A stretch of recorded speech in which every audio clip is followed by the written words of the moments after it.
Hey guys, so I just got back from the theater from finally seeing Argylle, a new big hit of the year, the new big bomb of the year, I should say.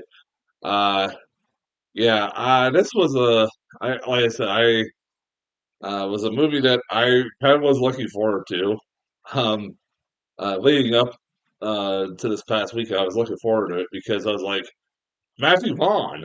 I mean, it's a new film by Matthew Vaughn, the guy who made Kick-Ass, the Kingsman movies. Uh, the first Kick-Ass, the three Kingsman movies, and he also did X-Men First Class, which he was the reason why that franchise got rejuvenated for a brief time. Um, and I was like, man, like I've enjoyed his movies for the most part. For the most part, I didn't care for Kingsman, the Golden Circle. I actually am one of the fucking few people that really enjoyed the hell out of the Kingsman. I enjoyed it a hell lot better than I did the Golden Circle. The King's Man was really fucking good. Like I thought it was a fun prequel that was like pretty unpredictable for a prequel. It went some places I did not fucking expect it. I remember seeing it. Really enjoyed how it was disappointed when it got like really bad reviews and then like uh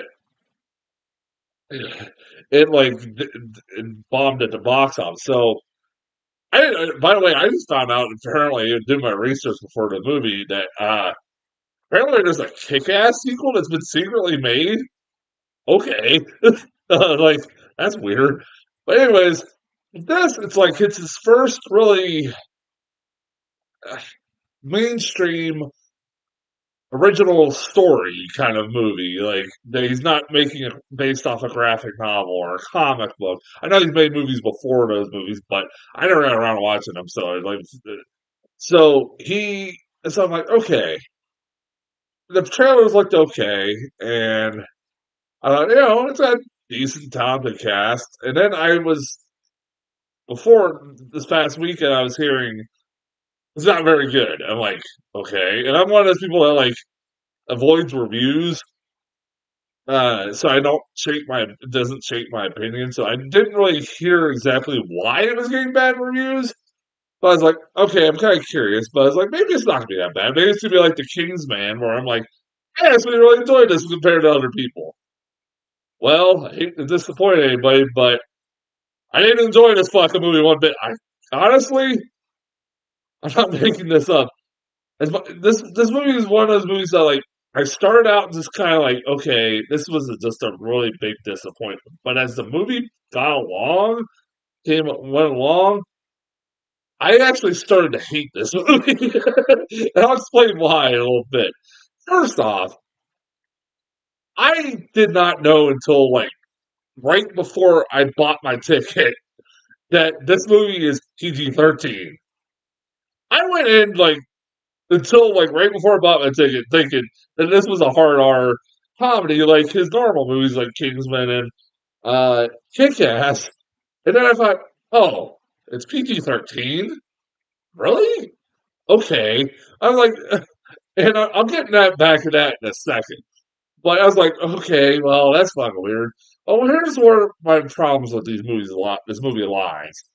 One, it's supposed to be a goddamn comedy, and it is not funny one goddamn bit. It is not funny at all. It's like I did not laugh one goddamn time. I was bored out of my fucking skull for especially the first half of this movie. Like just like because it's just like a copy and paste story that I'd seen done a million times before. It's Bryce Dallas Howard is this author who writes these like best selling uh spy novels that she ends up getting involved in this spy espionage story that supposedly she and her books inspired or whatever her books inspired or some shit like that. And they kind of like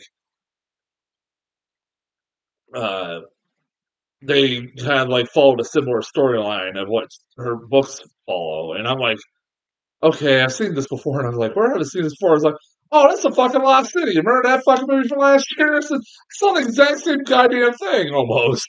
Like almost to a fucking T. Like, I was like, I mean, it's not the exact same story, but it's like to the point, like where you have like scenes at the beginning that were really goddamn annoying, where she or Sam Rockwell will be fighting, but then they'll cut to Henry Cavill fighting in his place, and then they'll cut back to Sam Rockwell, and then they'll cut back to Henry Cavill. It did that a lot in this first half of the movie. It was driving me up the fucking wall. But I was like, okay, this movie's just generic, disappointing. And then, like, halfway through the movie, like, there's a twist with, like, Bryan Cranston and Catherine O'Hara. Okay, that's my other fucking problem with this movie. You have, like, goddamn great cast in this movie. You have, like, Bryce Dallas Howard, Sam Rockwell, Henry Cavill, and John Cena, like, in a brief cameo. You have Bryan Cranston as the villain, and Catherine O'Hara, and especially like Bryan Cranston. You got Bryan Cranston the villain, and he's just there. He's just there, and it's forgettable as hell. I don't think I've been this disappointed by a fucking villain in a movie. He's since like Spectre, when fucking Christoph Waltz was just a generic Bond villain. Which, when you fucking have Christoph Waltz as a villain or Bryan Cranston as a villain, he should be generic. Like, fuck, dude. God damn it. Um, fuck. So, God. So, yeah, I got that. That was driving me nuts. I was got fucking Samuel Jackson, who got the easiest paycheck of his fucking life. I think, like, this is like the easiest. He had to shoot this whole fucking movie, like, his role in this movie like in one day. It just all takes place in the same scene. I don't know, there's a scene, a dead chunk of this movie where he's just sitting at a computer and reacting to things. That's it. Like, that's all he like in most of his scenes in this movie. I'm like, God damn, that'd be the easiest paycheck. But like I said, there's like a twist like halfway through the movie that didn't actually throw me for a loop for a second. I'm like, all right, when Bryan Cranston and Catherine O'Hara. And I was like, okay, that was actually where I was like, okay, maybe this movie's gonna get interesting somewhat. Also, this movie also has shitty ass CGI, especially at the beginning of the movie where Henry Cavill is like racing on rooftops or some shit like that of a car destroying like buildings, roof of buildings, and it looks like shit. And then there's also the cat that looks like shit. I was trying to determine the cat that you see in all the fucking trailers that there's no point to the fucking cat other than just, oh, look at the cute little kitty. That's just so fake looking. You're like, you couldn't really, you gotten a real cat? Come on, man. I know there's a lot of action scenes that involve the cat, but obviously you would need CGI for that. But like, God damn it, can you not just get a fucking real cat? Like the train cat? Is it that fucking hard? And especially when the CGI looks like shit a lot of the times. But I'm like, I'm going along with this movie fine. I was like, and like I said, even when that twist happens, I was like, all right, this movie's not that bad. It's like just disappointing. It's just there. And then the movie never fucking ended. I'm not making this up. I feel like I'm still watching. You can tell me I'm still watching this movie and this movie's still going on. I would fucking believe you. God damn it, this movie didn't felt like it never ended. It felt like the never ending endings to fucking Lord of the Rings King, Return of the King. I was at one point just like, man, can this movie end? I just want to go home. I've had a long goddamn day. And okay, I think the point where I lost my goddamn mind was where at one point in the movie, because it's a Sam Rockwell, it has Sam Rockwell in it. He and Bryce Dallas Howard dance together, and of course, I think it's his contractual obligation that every scene, every movie with him has him dancing in it. Okay, that's fine, whatever. But then there's another dance scene, and then there's another dance. And I'm like, oh my fucking god. And they go on for like 5 fucking minutes. They like go on for eternity. I'm like, and they're just slowing the movie down. There's a fucking scene where Bryce Dallas Howard is ice skating on a fucking oil slick, and it goes on for fucking ages. And that's the other fucking problem that I kind of bring stuff on. It's PG-13. And she's shooting and blowing guys away with fucking shotguns and shit like that, and there's no blood whatsoever. Like, that is distracting. People are getting shot, like, in the head, and there's no blood. They're getting shot in the chest. I'm like, fuck you. Like, God damn it. Like, I don't expect, like, mountains of blood, but goddamn. Like, and it's distracting. And I'm like, and then, like, they're trying to be, at one point, like, right after it, they're trying to be the Kingsman, like, his cool styles is his Kingsman, where they're throwing, like, grenades, smoke grenades, and dancing along while doing that. And it goes on for, like, again, 10 fucking more minutes. I'm like, Jesus Christ, will this movie end? I'm like, this is just pointless and looks cool, but it's not cool as Kingsman because it's not fucking over the top violent. It's just fucking there, and it's PG-13. It's bloodless. It's like, fuck you. I'm like, I'm not enjoying this one bit. And then the movie ends with one of the weirdest fucking what the fuck cliffhangers. Like, it's supposed to be a shock, but I just sat there confused. Like, what the fuck was that? Like, I was like baffled by it. I'm like, what the hell is that supposed to mean? And that pissed me off even further. There's a mid-credit scene, and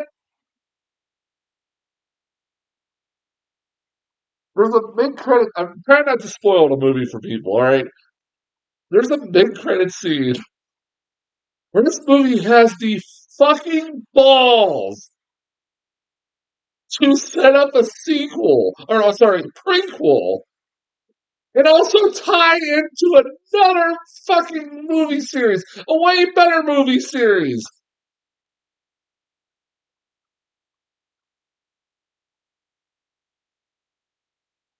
Yeah, fuck you. You're not getting a sequel. You think you're getting a sequel? You're out of your fucking mind. I'm telling you that right now. And crossing it over with this other franchise, a much better franchise, is not going to help it. I guarantee it. This is like, God damn it. This might be my, I think this might be my worst movie of the year.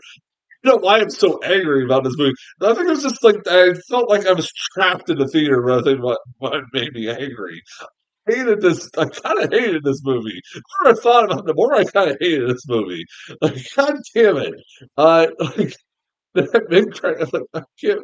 Like, this is the biggest laughable uh tease of a crossover I've seen since last year when last Transformers, trying to hit that Transformers and GI Joe were going to do a crossover. It's maybe that's more laughable. I'll say that because there's no way. Like, there's possible. I guess it's possible this one could happen from this movie, but the GI Joe Transformers one is just like, all right, can we just stop with the GI Joe shit? That was pretty funny. Uh, like trying to make a GI Joe movie because it's not working. It has not worked once whatsoever. Uh, I did not like this movie. I give it a D. I, if it wasn't for the last half of this movie, maybe like lose my goddamn mind. I might have just given it a C minus, but I think I'm just getting fucked. No, I'll give it a C minus because I'm like, I don't fuck. I'll give it a D. Fuck it, I'll give it a D. Is you know what? This movie was not good. This was the worst movie of what Matthew Vaughn's career easily.